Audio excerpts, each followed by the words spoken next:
وفي الأرض بأبي القاسم محمد.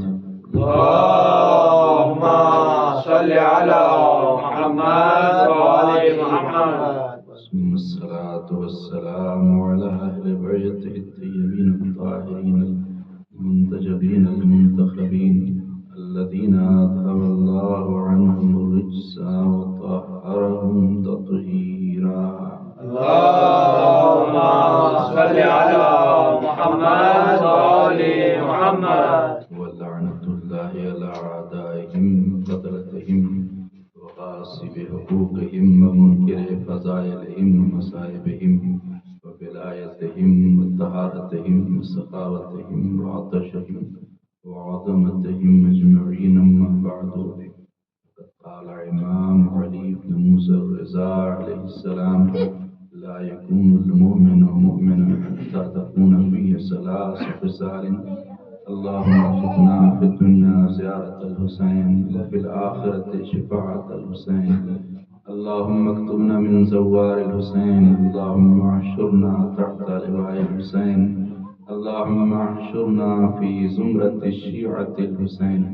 اللهم اجعلنا من الباقين في عزاء الحسين برحمتك يا أرحم الراحمين. اللهم صل على محمد وآل محمد. حاضرین بزم ازاں ماتم و سرداران مصر کے شجاع طفیل چہردہ معصومین علیہ السلام اور خصوصاً بالتعیید حضرت بدول بنت رسول معصوم عالم جناب فاطمہ زہرا سلام اللہ علیہا. اللهم صل على محمد وآل محمد. آج کی یہ مجلس عزا بمناسبت شہادت امام علی رضا علیہ السلام اللهم صل على محمد وآل محمد منعقد کی گئی ہے، جو 29 سفر سن 203 ہجری ہے. دنیا میں ہم بسا اوقات کسی انسان کو کہنے لگتے ہیں کہ یہ تو مومن نہیں ہے، اور یہ مومن ہے، یہ اچھا ہے، یہ خراب ہے. لیکن کسی کو مومن کہنا یا کسی کو مومن نہ کہنا یہ ہمیں اختیار نہیں کہ ہم کسی کو مومن کہہ دیں اور کسی کے لیے کہیں کہ یہ مومن نہیں ہے. یہ کون کہہ سکتا ہے کون مومن ہے اور کون مومن نہیں ہے؟ کون بتا سکتا ہے کہ کون مومن ہے کون مومن نہیں ہے؟ یہ وہ بتا سکتا ہے کہ جو امیر المومنین، وہ بتا سکتا ہے کہ کون مومن ہے اور کون نہیں. لہذا آج کی اس مجلس کو ہم ہمارے 8ویں امام کی ایک نورانی حدیث سے شروع کرنا چاہتے ہیں کہ جو اس حدیث میں مولا امام رضا علیہ السلام فرما رہے ہیں: اللهم صل على محمد وآل محمد. اور اس حدیث میں مولا نے مومن کی ڈیفینیشن کو بیان کیا کہ مومن کی ویکھیا کیا ہے، مومن کی تعریف کیا ہے، مومن کسے کہتے ہیں. مولا نے فرمایا: لا يكون المؤمن مؤمنا حتى تكون فيه ثلاث خصال. مومن اس وقت تک مومن نہیں ہو سکتا جب تک، یعنی حقیقی مومن نہیں ہو سکتا جب تک اس کے اندر یہ 3 خصلتیں نہ پائی جائیں، 3 عادتیں نہ پائی جائیں. جب تک 3 کوالٹیز انسان کے اندر نہ آ جائے اس وقت تک حقیقی مومن انسان نہیں بن سکتا. پہلی چیز مولا نے فرمایا: سنت من ربہ.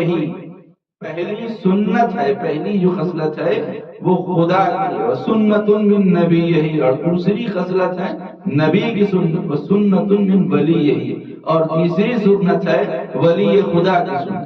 تو 3 عادتیں ضروری ہیں مومن کے اندر، تبھی انسان حقیقت میں مومن بنے گا. پہلی چیز جو مولا نے فرمائی سنت من ربہ، یعنی اللہ کی سنت اور اللہ کی عادت. وہ کیا ہے؟ فکتمان السر. اور اللہ کی سنت اور عادت یہ ہے کہ اپنے راز کو چھپانا. اس طرح سے اللہ عالم الغیب والشہادہ ہے، اللہ ہر ایک غیب کا علم رکھتا ہے. لیکن کیا اللہ ہر ایک کو غیب کا علم دیتا ہے؟ نہیں. ہر ایک کو اللہ غیب کا علم نہیں دیتا، بلکہ غیب کا علم کسے دیتا ہے؟ نبی کو دیتا ہے، رسول کو دیتا ہے، امام کو دیتا ہے، ہر ایک کو غیب کا علم اللہ نہیں دیتا، بلکہ اپنے خاص بندوں کو اللہ غیب کا علم دیتا ہے۔ تو اسی طرح سے مومن کے لیے بھی ضروری ہے کہ الہی صفت کو اپنے اندر پیدا کریں اور اپنے راز کو چھپائیں۔ اسی طرح مولا امیر المومنین علی بن ابی طالب علیہ السلام اللہم صلی علی محمد وآل محمد، یہ حدیث ملتی ہے سے مولا فرماتے ہیں کہ جو شخص اپنے راز کو نہیں چھپا سکتا وہ دوسرے کے راز کو بھی چھپا نہیں سکتا ہے۔ عام طور پر ہوتا یہ ہے کہ جب ہم کسی اپنی راز کی بات کسی کو بتاتے ہیں تو کہتے ہیں تم کو بتا رہے ہیں کہ تم کسی کو مت بتانا، اور وہ بھی کہتا ہے کہ ہاں ہم کو بتا دی ہم کسی کو نہیں بتائیں گے، اور پھر وہ دوسرے کو بھی یہی کہہ کے بتاتا ہے کہ ہم تم کو بتا رہے ہیں لیکن تم کسی کو مت بتانا، اور اس طرح سے وہ خبر پورے شہر میں پھیل جاتی ہے۔ تو راز جب آدمی اپنے راز کو خود نہ چھپا سکا دوسرے کو بتا دیا تو پھر دوسرے سے کیوں امید رکھتے ہیں کہ دوسرا چھپائے گا؟ جب خود نہیں چھپا سکتا دوسرا کیا چھپائے گا؟ لہذا ضروری ہے کہ راز کو چھپائیں۔ جب تک راز کو آپ اپنے تک رکھیں گے اختیار آپ کے ہاتھ میں ہوگا، لیکن جب دوسرے کو بتا دیا تو پھر اختیار دوسرے کے ہاتھ میں۔ لہذا پہلی صفت مولا نے فرمائی مومن کی، یہ پہلی حقیقی نشانی حقیقی مومن کی کہ فکتمان و سری اپنے راز کو چھپائے۔ دوسری چیز فرمائے سنت من نبی، دوسری سنت نبی کی سنت، وہ کیا ہے؟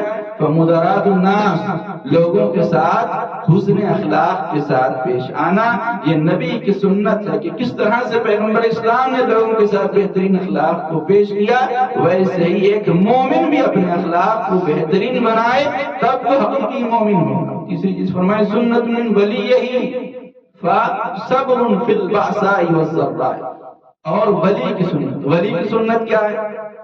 امام کی سنت کیا ہے؟ مصیبتوں میں، پریشانیوں میں، آزمائشوں میں صبر کرنا۔ جب امتحان ہو اللہ کی طرف سے، جس طرح ولی نے صبر کیا اسی طرح امتحان کے وقت میں صبر کریں۔ تو ہمیں دنیا میں بھیجا ہی گیا ہے امتحان کے لیے، یہ دنیا جزا نہیں ہے، دارالجزا نہیں بلکہ دارالبلا، یعنی امتحان کی جگہ ہے۔ یہاں آزمایا جائے گا، یہاں پرکھا جائے گا، اور یہاں پر انسان کو ٹیسٹ کیا جائے گا کہ انسان کا ایمان کیسا ہے۔ لہذا مولا نے یہ تین چیزیں بیان فرمائیں تو اللہ سے دعا ہے کہ اللہ ہم سب کو توفیق دے کہ ان تین صفات کو ہم اپنے اندر پیدا کریں۔ تو آج جس امام کی شہادت کی شب ہے آپ کا نام ہے علی، اور یہ آل محمد میں یعنی 12 اماموں میں تیسرے علی۔ سب سے پہلے علی مولا کائنات علی بن ابی طالب علیہ السلام۔ اللہم صلی علی محمد وآل دوسرے علی علی ابن الحسین یعنی ہمارے چوتھے، اور اللہم صلی علی محمد وآل محمد، اور تیسرے علی ہے مولا امام رضا علی ابن محمد۔ اللہم صلی علی محمد وآل اور محمد، چوتھے علی ہیں ہمارے 10ویں امام امام علی النقی علیہ السلام۔ اللہم صلی علی محمد وآل محمد۔ تو یہ آل محمد میں تیسرے علی ہیں۔ امام علیہ السلام کے القاب بھی بے شمار ہیں، جن میں سے وہ لقب سب سے زیادہ مشہور ہے کہ جو امام علیہ السلام کی زیارت میں ہم پڑھتے ہیں کہ السلام علیک یا غریب الغربا۔ غریب الغربا، یہ غریب اردو کا غریب نہیں، اردو میں غریب کہتے ہیں جس کے پاس پیسہ نہ ہو اس کو غریب کہتے ہیں، لیکن عربی میں غریب اسے کہتے ہیں کہ جو انسان پردیس میں ہو، وطن سے دور ہو۔ تو امام کو غریب الغربا اس لیے کہتے ہیں کیونکہ آپ کا وطن مدینہ تھا، آپ کی فیملی ازواج اولاد مدینے میں تھے، لیکن آپ مدینے سے دور پردیس میں غربت کے عالم میں شہر طوس میں شہید ہوئے، اس لیے آپ کا لقب ہے غریب الغربا۔ تو السلام علیک یا غریب الغربا، السلام علیک یا معین الضعفاء والفقراء، سلام ہو آپ پر ہے فقیروں کے مددگار اور کمزوروں کے مددگار۔ السلام علیک یا شمس الشموس، ہمیشہ ہم اس زیارت کو پڑھتے ہیں کہ مولا آپ پر سلام ہو کہ آپ سورجوں کے سورج،